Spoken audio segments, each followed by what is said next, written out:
soft hands, receive it, allow it to absorb into your body. And Travis Hunter showed you that he is totally confident in his hands on the biggest stage for a college athlete. Mel, is he a receiver or a defensive back?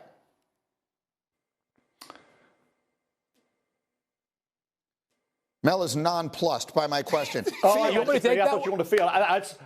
I say wide receiver for Cleveland. Wide receiver for Cleveland. Sprinkle him in a cornerback. Deion said it great. How can he be on the sidelines with the end of the first half or the end of a game? But I think he'll bring juice to that Cleveland Browns offense. And he will have that wow factor. He'll excite that fan base in Cleveland with his ability on the offensive side of the ball. They need weapons. They need difference makers. They need fear factor players on offense. And he can play in that secondary as well with the Cleveland Browns. So I think when you look at Travis Hunter, he's number one on my board since August. It's never changed. I've been big on Hunter. I'm big on Shedeur Sanders. I'll go down fighting on both these Colorado Buffaloes. I think both of these kids will be Hall of Famers.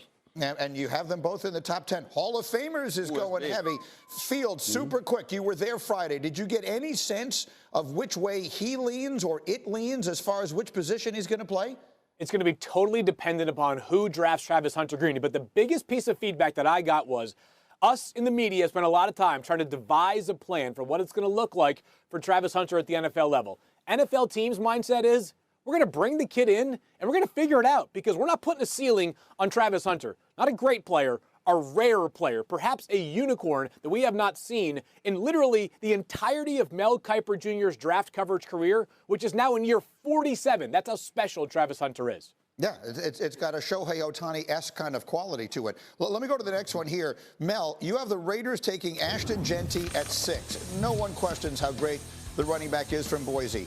I know you have a philosophy about not taking running backs. I'm interested because the Raiders feel like they have a lot of holes. And not even the really good ones that are rated that high. It's amazing how everybody's flipping the script on me on this whole running back deal. Now I got to defend the dang one guys, right? I got this kid at 4 on the big board. I got Amarian Hampton at 10. You great players on ability. All those running backs that went in the top 10 deserved to go there. My philosophy, people said, was nuts. It was crazy, right? It ain't crazy because everybody's on that bandwagon. It's full. Nobody else can jump aboard because it's full. Okay, the plate is full. Bottom line is Ashton Jeanty is a heck of a back. The Raiders could not run the football at all. You got Geno Smith coming in. You got Pete Carroll, who had Marshawn Lynch, drafted Rashad Penny in the first round. It was a bust, but still took him in the first round. Ashton Jeanty is a great football player with a great attitude, a great approach. He's complete. Why in the world would you not take him unless you're Kiper and you don't take running backs in the first? It makes no sense to me. I don't get what the heck's going on right now in this whole coverage of running backs in the NFL. Mel gets mad easily, and we are delighted by it. I'm going to combine what would have been our last two questions, because he does have the Cowboys taking the back at 12 also, and Omarion Hampton. Here's what I think, RC. The reason that Saquon Barkley was so incredibly valuable last year, and Derrick Henry and Josh Jacobs, and then even a rookie coming into a situation, is if you're a really good team, if you have the other things covered, then bringing in a running back can be that final piece.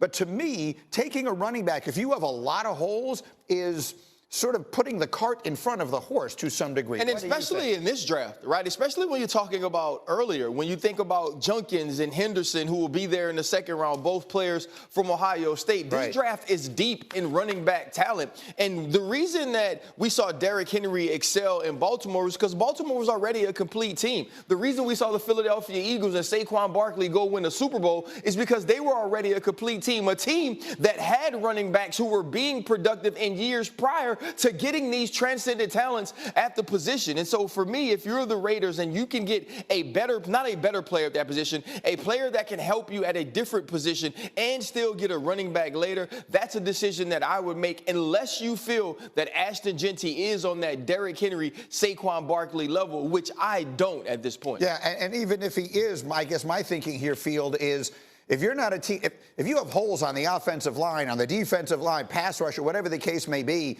I would start by filling those before I put rims on a car that doesn't have an engine, if you know what I'm saying. I'm going to make Mel so mad at me. Yeah, I know. I love it. Your thoughts, Field. I don't want to speak for Mel, but this is at least where I land on why Ashton Jeanty has been my pick for the Raiders in recent mock drafts. Is it a testament to how this draft class at the top looks? All right, so if it's not Ashton Jeanty at 6, the question is, okay, who's the obvious player that fills a position of need for the Raiders that you would also consider at number 6? At one point, we thought it could be Tetairoa McMillan. He runs between a 4.5 4.53 and a 4.57 at his pro day. Is that fast enough to take a wide receiver at number 6? Some of these edge rushers, Jalen Walker, he's 6'1", 243 pounds. That's not the prototypical size for a pass rusher. Are the Raiders going to continue to invest along the offensive line, or do they feel like with their tackle duo of Colton Miller and DJ Glaze, a third-round pick last year, they're good enough there? I think it's probably more emblematic of the lack of blue-chip players in this year's class than it is a, hey, they absolutely must take Ashton Jeanty, and he's going to unlock everything that could be successful in this new Pete Carroll era. That's a point well made.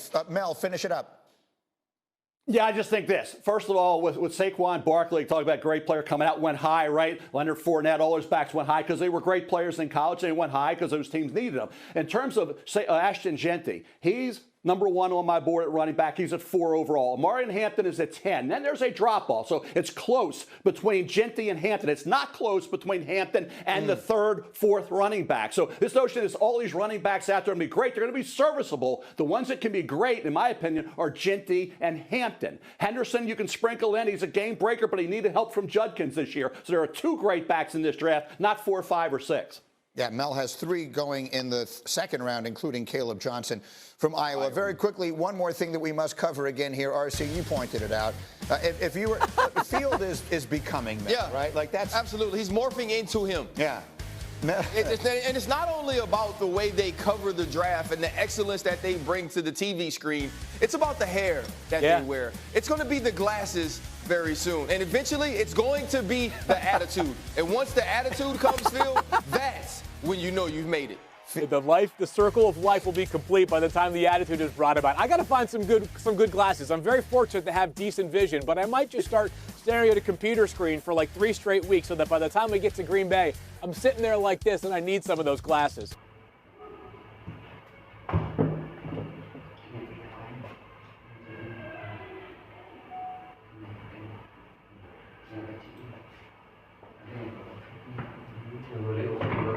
Chào tất cả mọi người đã quay trở lại với kênh của mình. Ngày hôm nay mình sẽ tiếp tục hướng dẫn các bạn ảo tượng.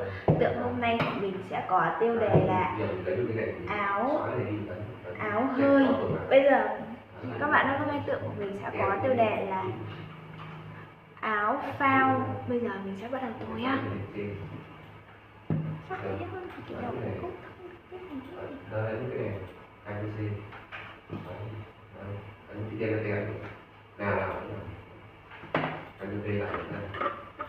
Một tím nha.